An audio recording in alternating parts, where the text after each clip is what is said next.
You are losing. That is the truth you refuse to confront every time you reach out to someone who has already decided to withdraw. You text again. You plead with your silence. You craft the perfect message at 2 in the morning, and the more you chase, the faster they disappear. So I am going to tell you something that will feel like a betrayal of everything you have been taught about love and connection. The strategy that works on secure people will destroy you with an avoidant, and the actions you believe will bring them closer are precisely the nails in the coffin of your own dignity. Stop doing 4 specific things, just 4, and watch the same person who ran from your warmth turn around and step toward you within 7 days. I have seen this happen in my clinical practice. I have seen the dead spark catch flame again when a person finally understands that their desperate pursuit is not love. It is a form of tyranny, and tyranny repulses freedom. So if you are ready to hear something that will challenge your deepest instincts about relationships, you will listen, and you will not like it, but you will thank me later. You have been taught that when someone pulls away, you must pull closer. This is the advice of the mediocre self-help industry. This is the wisdom of people who have never sat across from a man or a woman whose entire nervous system interprets closeness as a threat. An avoidant person does not see your reaching hand as a gift. They see it as a cage. And you, in your well-intentioned desperation, keep rattling the bars. So here is the first thing you must stop doing. Stop explaining your feelings. Every time you send a paragraph about how much you care, about what you need, about the beautiful future you imagine, you are not communicating. You are demanding. You are saying, my emotional reality must become your emergency. The avoidant hears this and feels a physiological shutdown. Their brain releases cortisol. Their body tells them to flee. And you stand there wondering why honesty ruined everything. Honesty did not ruin it. Your timing ruined it. Your frequency ruined it. Your refusal to see that your words feel like accusations ruined it. I worked with a young man once, a high achiever, an engineer who could solve any technical problem, but could not understand why his girlfriend would vanish for 3 days after every heartfelt conversation. He would write her letters, beautiful letters, painful letters. He would leave them under her door, and each time she would return colder than before. He said to me, "Dr. Peterson, I am just being vulnerable." I told him the truth. Vulnerability is not a weapon you get to swing at someone who has already shown you they are afraid of intimacy. Vulnerability is a gift offered to people who have earned the right to hold it. An avoidant has not earned that right yet. By explaining your feelings, you are forcing them to manage your emotions when they cannot even manage their own. Stop. For 7 days, do not explain a single emotion. Do not say, "I feel sad when you ignore me." Do not say, "It hurts when you do not reply." Say nothing about your internal state. Watch what happens. The avoidant will become curious. They will wonder why the pressure has lifted. They will take a small, tentative step forward, and you will be tempted to grab that step and pull them into a lecture. Do not. The second thing you must stop doing is waiting. You are waiting by the phone. You are waiting for a text. You are checking your notifications like a gambler watching a slot machine. This is not love. This is addiction. The neurological pattern is identical to cocaine dependency. Intermittent reinforcement from an avoidant hits your dopamine receptors harder than any consistent reward. You are hooked on the unpredictability, and the avoidant can smell your neediness from 1,000 yards. They do not think about it consciously, but they feel it. They feel the weight of your expectation pressing against their skull. Every time you wait, you are broadcasting a terrifying message. You are responsible for my happiness. No free creature wants that job. It is a job that pays in guilt and resentment. Here is what you do instead. You stop waiting by starting something. You build something. You read something difficult. You lift something heavy. You write something true. You fill your schedule so completely that the avoidant becomes a background character in the movie of your own life. And here is the paradox that will break your brain if you let it. The moment you genuinely stop waiting, the avoidant will sense the shift. They will feel the absence of your gravitational pull, and they will drift toward you. Not because they love you, not yet, but because they are curious why the thing that used to chase them is suddenly standing still. Curiosity is the only bridge to an avoidant's heart. Fear and pressure burn that bridge, so kill your waiting, kill it dead. If you catch yourself glancing at your phone, put it in another room.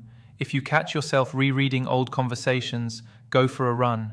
You are training yourself out of a compulsion that has kept you small for years. 7 days of this will rewire your baseline anxiety, I promise you that. The third thing you must stop is the most difficult. You must stop solving their problems. Avoidant people are often highly functional in the world. They have careers, they have hobbies, they have friends, but they have one catastrophic flaw: they cannot tolerate emotional messiness. When you bring them a problem, even a small one, they do not hear a request for support, they hear a demand for rescue, and they will resent you for drowning when they barely know how to swim themselves. So you stop. You stop asking them for advice about your difficult boss. You stop telling them about your family drama. You stop crying on their shoulder about your past trauma. Not because you should not share those things, you should, but you should share them with safe people. An avoidant is not safe yet. They are a construction site with no railings. Walking into that space with your wounds is like asking a blindfolded carpenter to perform surgery. I remember a woman in one of my groups. She was bright, articulate, a nurse who saved lives every day. But at home, she chased a man who would disappear every time she mentioned her childhood. She thought if she could just find the right words, he would finally hold her. I told her to stop. Stop trying to be fixed by someone who is broken in a different way. For 7 days, she did not mention a single emotional problem. She talked about movies. She talked about the weather. She talked about the stupid argument she had with the cashier at the grocery store. Nothing deep, nothing heavy. And on the 5th day, he asked her, "Are you okay? You seem different." That question was the first sign of life in months. She almost ruined it by launching into a speech about her feelings. But she caught herself. She said, "I am fine. Tell me about your day." And he talked. For 20 minutes. He talked more than he had in a year. Do you see what happened? She stopped making him responsible for her emotional regulation. She stopped solving her problems through him, and he felt safe enough to stop running. You want an avoidant to chase you? First, you must prove you do not need them to chase you. That is the ugly truth. The chase begins when the hunted realizes the hunter is no longer hunted. The 4th thing you must stop doing is the hidden killer. You must stop monitoring their mood. You know what I am talking about. You walk into the room and immediately scan their face for signs of distance. You listen to the tone of their voice for the slightest flatness. You check the time since their last message and calculate the probability of abandonment. This hypervigilance is a trauma response. It is not intuition. It is not sensitivity. It is a survival adaptation from some earlier wound where someone's mood really did determine your safety. But here is the devilish detail. Your monitoring actually creates the distance you fear. When you watch an avoidant like a hawk watches a mouse, they feel the stare. They feel evaluated. They feel like a specimen under glass. And nothing makes an avoidant run faster than the feeling of being dissected. You must stop. You must become blind to their micro-expressions. You must become deaf to the subtext in their silences. You must treat their moods as their private weather, not your personal disaster. This is not easy. Your nervous system will scream at you. It will tell you that if you stop watching, you will be blindsided. But I am telling you the opposite. When you stop watching, you stop feeding the monster of your own anxiety. And the avoidant, free from your gaze, will take a breath. They will relax. They will even miss the attention they never admitted they wanted. 7 days without mood monitoring. 7 days of assuming they are fine unless they explicitly tell you otherwise. 7 days of refusing to ask, "Are you mad at me?" or "Did I do something wrong?" Those questions are emotional landmines to an avoidant. They do not answer them. They flee from them. So you remove the landmines. You clear the field. And you wait. Not in desperation, but in the quiet confidence of someone who knows that freedom attracts freedom. You have stopped explaining your feelings. You have stopped waiting. You have stopped solving their problems. You have stopped monitoring their mood. 4 things. 4 acts of self-imposed discipline that feel like dying, but are actually the first honest breath you have taken in years. And now something strange will happen around day 3 or day 4. The avoidant will reach out. It will not be a grand romantic gesture. Do not expect poetry or apologies. It will be small, a meme, a question about your day, a comment on something you posted online. And this is where most people destroy everything they have built. Because you will feel that old familiar hunger. You will want to respond immediately.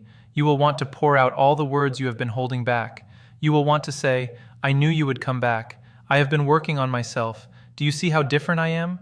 Stop. That is the old you. The old you is dead. Bury him. Bury her. When the avoidant reaches out, you match their energy. They send 2 words. You send 2 words. They wait 3 hours. You wait 3 hours. This is not a game. This is a mirror. You are teaching them what safe interaction feels like. You are demonstrating that you no longer need their validation to survive. and nothing attracts an avoidant like someone who does not need them. I know this sounds backwards. I know every romantic movie and every love song has lied to you, but the avoidant attachment style operates on a simple mathematical principle. Distance creates safety. Safety creates curiosity. Curiosity creates approach. You cannot reverse the equation. You cannot make them feel safe by eliminating distance. You must respect the distance they require and use that distance to build your own strength. Let me tell you about a man I worked with. He was a musician, talented, sensitive, and he had been married to an avoidant woman for 8 years. 8 years of walking on eggshells. 8 years of her disappearing into work, into hobbies, into anything that was not him. He came to me in despair. He said, "Dr. Peterson, I have tried everything. I have been patient. I have been supportive. I have given her space. Nothing changes." I asked him a question that made him angry. I asked, "What are you avoiding in yourself by focusing on her?" He stared at me. I could see the wheels turning. He did not speak for 2 minutes. Then he started crying. He was avoiding his own mediocrity. He had stopped writing music. He had stopped playing shows. He had let his band fall apart because he was too busy managing her moods. He had made her the excuse for his own decay. That is the ugly secret of chasing an avoidant. You get to feel like a martyr. You get to feel like the loving one, the giving one, the wounded healer. And meanwhile, your own life collapses into a shrine dedicated to someone who never asked for the worship. So I told him to stop. The same 4 things. Stop explaining, stop waiting, stop solving, stop monitoring. And then I gave him a 5th instruction, even though I said 4 things at the beginning. The 5th thing is not about stopping, it is about starting. You must start building a life so compelling that you would choose it even if the avoidant never came back. He went home. He did not text his wife for 3 days. She noticed. She asked if he was sick. He said he was busy. He went to his studio. He wrote a new song. He called his old bandmates. On the 5th day, she came home early. She never came home early. She sat on the couch and watched him practice. She said, "You look different." He did not explain. He did not ask what she meant. He said, "I am working on something. Do you want to hear it?" She said yes. For the first time in years, she wanted to hear him. That is the power of becoming someone worth chasing. You do not demand attention, you radiate it. Now you are on day 6 or 7 of your own experiment. The avoidant has made contact. Maybe they have even asked to see you. Here is the most dangerous moment. You must not punish them for their absence. You must not say, "Where were you?" You must not say, "I have been working on myself because of you." You say nothing about the past. You live entirely in the present. You meet them with lightness, with calm, with the unshakable knowledge that you will be fine whether they stay or leave. That attitude is not arrogance. It is the genuine confidence of someone who has faced the abyss of loneliness and discovered that they can stand on their own 2 feet. An avoidant can smell performative confidence from a mile away. They have been lied to by people pretending to be strong. Do not pretend. Actually become strong. How? By doing the work when no one is watching, by waking up early, by keeping your promises to yourself, by facing the parts of your own character that you have been hiding behind the drama of this relationship. I am going to give you a practical exercise. Every morning for the next 7 days, you will ask yourself one question. You will not ask, "Will they text me today?" You will ask, "What am I going to build today that makes me proud to be me?" Then you will do that thing, even if it is small, even if it is just cleaning your room, even if it is just calling your mother, even if it is just reading 10 pages of a book that challenges your stupidity. You will do it. And at the end of each day, you will write down one piece of evidence that you are becoming more competent. Not more loved, not more desired, more competent. Competence is the foundation of genuine confidence. Genuine confidence is the only thing an avoidant cannot resist, because they have spent their whole lives surrounded by people who needed them, who clung to them, who drained them. You will be the first person in a long time who feels like a source of energy instead of a sink, and that will scare them, because they will realize they have something to lose, and then they will chase. Do not misunderstand me. The chase I am describing is not a sprint. It is a slow, tentative, often awkward series of steps. The avoidant will still pull back. They will still need space. They will still say confusing things like, "I do not know what I want." You will not panic. You will not react. You will say, "That is fine. Take your time. I have things to do." And you will mean it, because you do have things to do. You have a life to build. You have a purpose to pursue. And if this person wants to walk alongside you, they can. But you are no longer carrying them. You are no longer chasing them. You are no longer monitoring their heartbeat like a machine in an intensive care unit. You are walking forward. They can follow or not. That is their choice. And that freedom, that terrifying, beautiful freedom, is the only thing that will ever make an avoidant choose you. Not because you trapped them, not because you manipulated them, but because you became the kind of person who is worth choosing. And that is not a trick. That is the whole point of your life. You have been walking forward for 7 days. You have stopped the 4 behaviors that were poisoning the well. You have started building a life that does not revolve around their return. And now something unexpected will happen. The avoidant will not only chase you, they will begin to test you. They will push against your new boundaries to see if you have truly changed or if you are simply playing a better game. This is the final crucible. Most people fail right here. They mistake the test for progress. They relax their discipline. They fall back into old patterns, and the avoidant vanishes again, more convinced than ever that closeness equals danger. So listen carefully. The test will look like warmth. It will look like the very thing you have been starving for. A long message, a vulnerable confession, a sudden invitation to spend time together, and your nervous system will scream, "Finally, they are ready. I can stop being strong now." That is the trap. You must understand the avoidant psychology at a deeper level. They do not trust consistency because they have never experienced it. Their childhood taught them that caregivers were unpredictable. One moment warm, the next moment cold. So they learn to withdraw first, to reject before being rejected, to keep one foot out the door at all times. When you suddenly become stable, calm, and non-demanding, it confuses them. They want to believe it is real, but they cannot. So they will create a small crisis. They will say something provocative. They will disappear for a few hours after a good conversation. They will accuse you of being distant. These are not signs that you are failing. These are signs that your new behavior is working so well that it is forcing them to confront their own fears. Do you see the irony? Your health is making them uncomfortable. Their discomfort is not your responsibility to fix. I remember a woman who called me after 6 months of applying these principles. She was a lawyer, sharp, successful in every domain except love.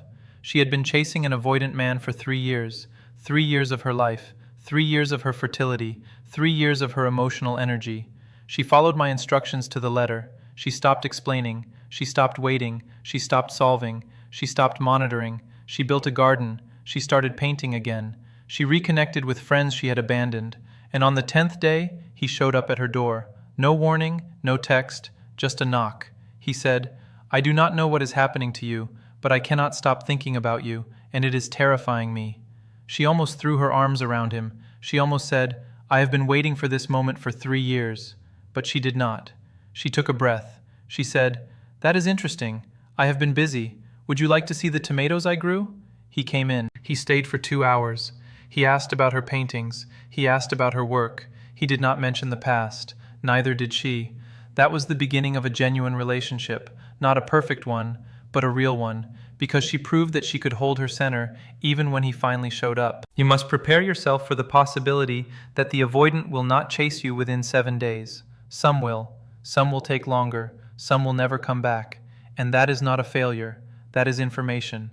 The purpose of this exercise is not to manipulate a specific outcome. The purpose is to free you from a prison you did not even know you were in. If you apply these 4 stops for 7 days and the avoidant remains distant, you have still won. Because you have proven to yourself that you can survive without their attention. You have broken the addiction. You have reclaimed your agency. And that is a victory worth more than any text message or date. The person who is meant for you will not require you to abandon yourself. The person who is meant for you will see your strength and admire it, not fear it. If this avoidant cannot handle your transformation, then let them go. There are 8 billion people on this planet. You can find another, but you cannot find another you. Here is the hard truth that no one wants to say out loud. Many people who chase avoidance are themselves avoidant in a different way. They choose unavailable partners because they are afraid of genuine intimacy. The chase feels safer than the catch. The longing feels more familiar than the belonging. You must look in the mirror and ask yourself a brutal question. Are you truly ready for this person to show up? Are you ready for the responsibility of a real relationship? Or do you prefer the drama of near misses and almost connections? Because if you are honest, you might discover that you have been using the avoidant as a shield against your own fear of being fully seen. That is uncomfortable to consider. I do not care.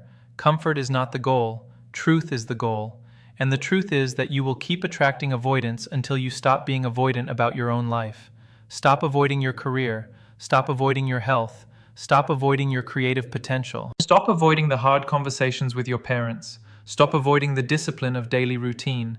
Fill those gaps, and the type of person you attract will change automatically. You will no longer need to chase. You will no longer need strategies and tactics. You will simply walk through the world as a complete human being, and complete human beings will find you. Let me give you a final warning. Do not announce your transformation. Do not post about it on social media. Do not tell your friends, "I am working on myself now." That is just another form of seeking validation. Real change is silent. It happens in the hours no one sees. It happens when you choose the difficult book over the television. It happens when you choose the early morning run over the extra hour of sleep. It happens when you choose to speak less and listen more. The avoidant will notice these changes without you saying a word. In fact, they will trust the changes more if you never mention them. Words are cheap. Behavior is expensive. Spend your currency on behavior. So here is your instruction for the next 7 days. You will wake up tomorrow and you will not check your phone for the first hour. You will drink water. You will move your body. You will plan one concrete action that moves your life forward, independent of anyone else. You will execute that action before noon. You will then continue your day without once asking yourself, what is the avoidant thinking? You do not have access to their thoughts. You never did. You were only guessing. And your guesses were wrong most of the time. Stop guessing. Start doing. At the end of the 7 days, you will sit down with a piece of paper. You will write 2 columns. The first column will list everything you built. The second column will list everything you destroyed in yourself by chasing, and you will make a decision. You will decide whether to continue the experiment or to return to your old suffering. I suspect you will choose to continue, because once you taste genuine freedom, the cage of codependency becomes unbearable. You will never go back to waiting by the phone. You will never again send that desperate paragraph. You will never again lose yourself in someone else's mood. You will be a fortress, and fortresses do not chase. Fortresses are approached. Be the fortress. Let them come to you. And if they do not, let them pass. The sun will rise tomorrow regardless, and so will you.